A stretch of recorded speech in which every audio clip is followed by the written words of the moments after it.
অমৃতসরি পনির ভুর্জি বানানোর জন্য পাঞ্জাবি হোটেল বা ধাবায় যাওয়ার কোনো দরকার নেই। যেভাবে বলছি সেভাবে বানিয়ে নিন। কি করবেন, প্রথমেই টমেটো এবং পেঁয়াজকে কুচি করে নিন, বাকি জিনিসগুলো পেস্ট বানিয়ে নিন। এবার 1 কাপ টক দই সমস্ত প্রয়োজনীয় মশলা দিয়ে মিক্স করে সাইডে রাখবো। মশলার পরিমাণ সমস্ত লিখে দেওয়া আছে।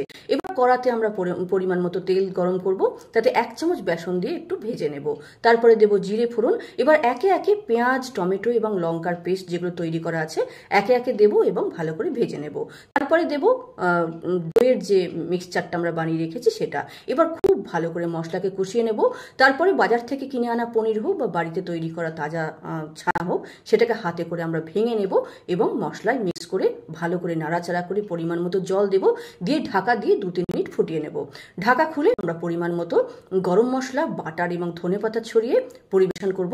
এবার খেয়ে বলুন যে পাঞ্জাবি হোটেলের মতো হয়েছে কিনা। ভিডিওটি ভালো লাগলে অবশ্যই লাইক করে নেবেন।